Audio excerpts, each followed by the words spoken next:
김건희 여사 의혹을 집중 수사하고 있는 특검팀이 오늘은 김건희 여사 일가에 대한 자택 압수수색을 벌였습니다. 네, 이상민 전 행정안전부 장관도 다시 소환이 됐는데요. 숨가쁘게 진행되는 특검의 수사 상황 김성수 변호사와 함께 짚어보겠습니다. 네, 어서 오십시오. 어서 오세요. 안녕하세요.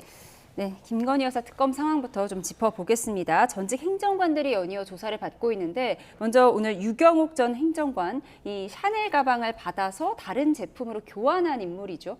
예, 맞습니다. 지금 유경옥 전 행정관에 대해서 오늘 오전 10시부터 이 김건희 특검에서 이 부분 참고인 조사를 진행을 한 것으로 알려지고 있습니다. 그래서 관련 혐의가 무엇일까에 대해서 지금 현재 이 조사를 하고자 하는 혐의가 무엇일까에 대해서 이야기가 나오고 있는 것인데 말씀 주셨던 것처럼 샤넬 가방과 관련된 부분이 있습니다. 지금 이 관련 의혹이 어떤 것인지 설명을 드리면 지금 현재 이 특검에서 확인하고 있는 그 의혹 중에 하나가 이 통일교회 이 세계 본부장이라는 전 간부가 있습니다. 이 간부가 이 건진법사 전성배 씨를 통해서 김건희 여사에게 이 고가의 다이아몬드 목걸이 그리고 이 샤넬 가방 2개 등을 전달을 해서 이 통일교회 현안을 청탁하고자 하려 했다. 이런 의혹을 지금 받고 있는 것이거든요. 그런데 여기서 이 유경옥 행정관 같은 경우가 이 등장하는 부분이 샤넬 가방 2개가 지금 언급이 됐지 않습니까? 이 샤넬 가방 2개를 다른 샤넬의 제품으로 교환한 인물로 지금 지목되고 있는 것이 이 행정관이다 보니까는 이 부분에 대해서 오늘 이 참고인 조사를 통해서 사실관계 관련해서 어떠한 부분이 있는지에 대한 질문을 하고 있을 것이다. 이렇게 예상되고 있는 겁니다. 네, 일단은 오늘 출석을 하면서 기자들의 질문에 별 답변을 하지 않고 묵묵부답으로 들어갔는데 금품을 건넸다는 이제 건진법사 전성배 씨나 그리고 이 행정관이나 일단은 최종 목적지로 여겨지는 김건희 여사까지 모두가 지금 부인을 하고 있는 상황인 거죠. 예, 맞습니다. 이 순서를 말씀을 드리면 지금 현재 통일교회 이 전 간부가 있지 않습니까? 이 전 간부가 건진법사 전성배 씨에게 이 선물을 제공을 했고 이 건진법사 전성배 씨가 이 부분을 김건희 여사에게 전달했느냐가 쟁점이 되는 것인데 지금 수사로 확인이 되고 있는 부분은 현재 이 통일교 전 간부가 건진법사에게 이 목걸이라든지 가방 이런 것들을 전달했다는 부분에 대해서는 인정이 되고 있는 것 같습니다. 그리고 이 부분에 대한 샤넬 가방 2개가 이 현재 이 유 행정관이 그 교환을 했다. 이 부분에 대해서까지는 인정이 되고 있는 것으로 보이는데 지금 이 교환을 한 다음에 다시 이 가방이 김건희 여사에게 갔다는 것이 아니라 지금 이 당사자들의 주장은 김건희 여사에게 간 것이 아니라 다시 전성배 씨에게 돌아갔고 전성배 씨는 이것을 내가 받은 다음에 잃어버렸다. 그렇게 이야기를 하고 있는 것이거든요. 그렇다 보니 이 부분에 대해서 지금 현재 의혹을 가지고 있는 부분은 말씀드렸던 것처럼 김건희 여사에게 전달이 됐는지 그리고 전달했다라고 한다면 어떠한 목적으로 청탁의 목적이었는지 이런 것들을 조사를 해야 되는 부분인데 관련해서 제품을 교환을 했다라고 하는 이 부분에 대해서 굉장히 중요한 사실관계를 한 당사자가 지금 조사를 받고 있기 때문에 이 부분 관련 실제로 그럼 바꾼 다음에 어떻게 했는지 이런 것들을 상세하게 질문하고 있지 않을까 이렇게 이야기가 나오는 겁니다.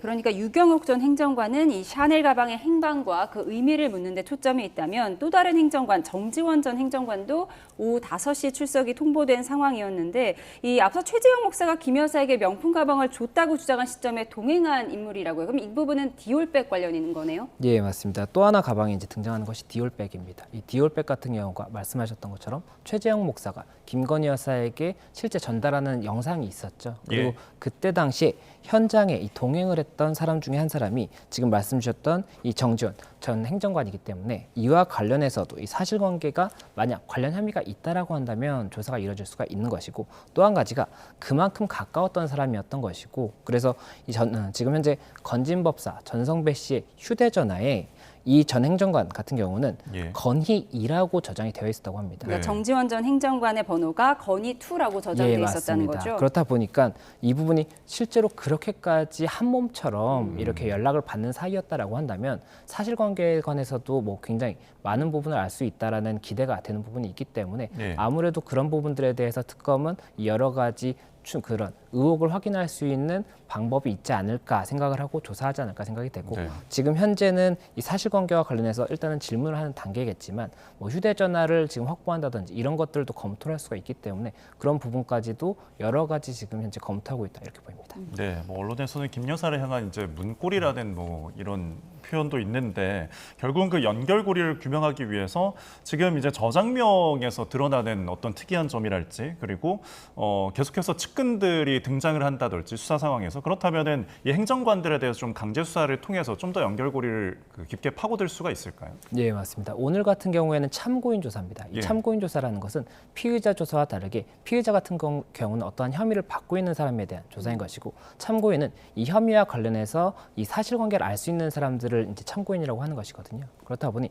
참고인으로 현재는 조사가 되고 있지만 만약이라도 이 사실관계를 파악하는 과정에서 어떠한 범죄 혐의와 관련돼서 뭐 공범이라든지 방조범이라든지 이런 혐의가 있다라고 한다면 피의자로 전환이 될 수가 있는 것이고 그 과정에서 강제 수사를 통해서 뭐 어떠한 압수수색이라든지 휴대전화의 이미 제출 요청이라든지 이런 것들도 가능한 부분이 있을 수가 있기 때문에 예. 현재는 그런 부분까지도 일단은 감안을 하고 있을 것으로 보이고 다만 오늘 참고인 조사를 통해서 예. 사실관계에 대한 전반적인 질문을 하고 실제 뭐 강제 수사가 필요할지 뭐 피의자 전환이 필요할지에 대해서는 검토하는 단계이다 이렇게 보입니다. 예. 그런가 하면 오늘 김건희 특검팀이 아침에 윤 전 대통령 자택 아크로비스타를 압수수색했는데 사실 최상병 특검팀도 앞서 압수수색한 적이 있잖아요. 그때 휴대전화 하나를 확보한 것으로 알려졌는데 이 특검끼리 다른 특검끼리 이 압수 자료를 공유할 수도 있나요? 예, 이 원칙적으로는 이 형사소송 같은 경우에는 증거에 대해서 굉장히 이 원칙이 높습니다. 그렇기 예. 때문에 위법하게 수집된 증거는 증거로서의 효력이 없고 그런 부분이 있기 때문에 이 압수를 통해서 확보한 증거를 이 다른 곳에 공유하는 것 자체에 대해서는 굉장히 조심스러울 수밖에 없거든요. 예. 그렇다 보니 현재 지금 이 각각의 특검에서 확보한 자료 중에 이 부분에 대해서는 공유가 필요한 부분이 있다라고 한다면 이 압수수색을 필요한 특검에서 다시 한번 압수영장을 받고 이것을 통해서 가져가는 형식으로 현재는 공유를 하고 있다고 하고 실제로 지금 최상병 특검에서 이 압수했던 자료들 중에 예. 이종호 전 이 블랙펄 인베스트먼트 대표 관련해서 휴대전화라든지 USB 이런 자료들은 이 김건희 여사 특검에서도 필요한 자료거든요. 그렇죠. 그렇다 보니 이런 부분들에 대해서는 실제 공유도 이루어지고 있다 이런 예. 얘기가 나온 것 같습니다. 알겠습니다. 청탁에 대한 혐의에 대해서 좀 짚어봤고 지금 또 양평 공주 특혜 의혹과 관련된 수사와 관련해서 김건희 여사 모친 그리고 오빠 자택에 대해서도 좀 압수수색이 이루어진 것 같아요. 예, 맞습니다. 지금 오늘 이제 압수수색이 김건희 여사 자택이라든지 여러 곳에 지금 또 진행이 됐지 않습니까? 예. 그리고 관련해서 아무래도 이 공통적으로 이제 적용이 될 수 있는 혐의는 결국에는 양평 관련해서 양평의 아파트 개발 사업이 이루어졌습니다. 예. 그리고 이 개발 사업을 한 이 법인의 대표가 이 김건희 여사의 모친인 최은순 씨였고 그리고 여기에 김건희 여사의 동생이라든지 관여돼 있는 인물들이 많은데 네. 그 인물들에 대해서 지금 현재 자택이라든지 사무실에 이 압수수색이 이루어지다 보니까 이 혐의에 관해서 지금 이 압수수색 영장이 발부되고 관련 압수가 이루어진 것이 아니냐 이런 얘기가 나온 겁니다. 예. 그런데 김선교 국민의힘 의원에 대한 압수수색 영장에는 특가법상 국고 손실이라는 혐의가 적시돼 있다고 하는데 이게 어떤 의미인가요? 특가법상 국고 손실. 예, 이 특가법상의 국고 손실이 이제 특가법 5조에 명시가 되어 있습니다. 그래서 이 회계 책임과 관련한 이 특정한 사람이 예. 이 자신의 업무 처리와 관련해서 이것이 국고 또는 아니면 지방자치단체의 어떤 손실을 발생시킬 것을 알 수 있음에도 불구하고 횡령이나 배임을 한 경우에는 그때는 가중해서 처벌하겠다는 것이거든요. 그렇다 보니 현재 압수영장에 그 부분이 적시가 되어 있어서 지금 이제 발부가 됐기 때문에 특검에서는 해당 혐의로 이 김선교 의원에 대해서도 보고 있다라고 이야기를 지금 하고 있는 것이고 예. 이 김선교 의원이 오늘의 자택 압수수색 의원 사무실에 압수수색이 같이 포함됐던 이유를 예. 말씀을 드리면 이 양평 공흥지구의 지금 아파트 개발 사업과 관련한 의혹이지 않습니까? 예. 그런데 이때 당시에 김선교 의원이 양평 군수였거든요. 그렇다 보니 관계된 부분이 있을 것이다라고 본 것이 아니냐라고 이제 이야기가 나오는 것이고 네. 이렇게 이 특정된 대상자들을 봤을 때는 해당 의혹 자체가 지금 현재 말씀드렸던 이 아파트 개발 사업 관련 의혹일 것이다 이렇게 얘기가 나오는 겁니다. 예. 압수수색 결과에 대해서는 추후 들어오는 내용들을 좀 저희가 또 짚어보도록 하겠고요. 주제를 바꿔보겠습니다. 내란 특검 이야기를 해보자면은 이상민 전 행안부 장관의 조사가 좀 시작이 됐습니다. 언론사에 대한 단수가 아무래도 관건인 것 같아요. 예, 맞습니다. 지금 현재 이상민 전 장관 같은 경우가 12월 3일에 이제 계엄 선포가 있었지 않습니까? 그리고 그 당시에 이 단수와 관련한 쪽지를 받았느냐가 쟁점이 됐었던 인물이었는데 예. 지금 현재 그와 관련한 수사가 이뤄지고 있는 것이고 이 당시에 탄핵 심판 당시에 증언을 한번 했었습니다. 예. 그리고 그 증언 당시에는 이 쪽지라는 것이 내가 회의를 갔을 때 그 멀리 있는 것을 받기는 했는데 언뜻 받기는 했는데 어떠한 내용인지라든지 그런 것들을 구체적으로 보지 못했고 또 관련해서 지시를 받지도 않았다. 그리고 내가 나오면서 소방청장 등과 통화를 한 사실은 있지만 당시에 단전단수를 지시하는 통화는 아니었다라고 이야기를 했기 때문에 이와 관련해서 지금 이 주장하는 사실이 아니라고 한다면 지금 보고 있는 의혹은 단전단수 지시를 받고 실제 소방청장 등에게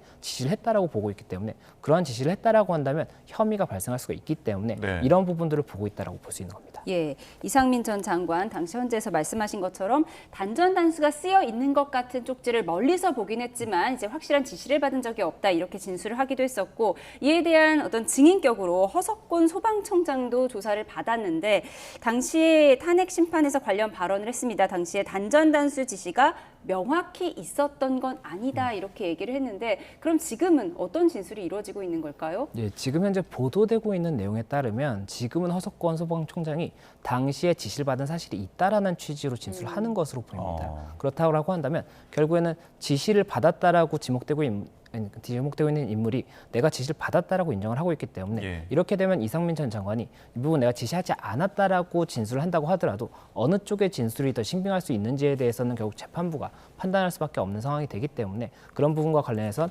이상민 전 장관의 이 수사 전체에 대해서 아무래도 이상민 전 장관 측에서는 고심할 수밖에 없지 않나 이렇게 보입니다. 예, 끝으로 뭐 비상계엄 관련해서 들어온 소식을 좀 짚어보겠는데 이 윤석열 전 대통령을 상대로 시민들이 그 비상계엄 때문에 좀 손해를 입었다. 손해배상 소송을 냈는데 원고 승소로 판결이 난 것 같아요. 네, 맞습니다. 오늘 1심 판결이 났던 부분이 있습니다. 예. 말씀하셨던 것처럼 이 계엄과 관련해서 내가 정신적인 피해를 입었다라고 해서 1인당 10만 원씩 100여 명 정도의 원고가 예. 이 소송을 청구를 했었고 네. 1심 판결에서 원고 승소가 이제 판결이 났었기 때문에 어. 이와 관련해서 추후에 항소심이 이제 진행이 될지 이런 것들을 예. 봐야 되는 그런 상황입니다. 예, 앞으로 뭐 집단 소송이 이루어질 수도 있는 상황인 것 같습니다. 네, 지금까지 김성수 변호사와 함께 특검 상황 짚어봤습니다. 오늘 말씀 고맙습니다. 고맙습니다.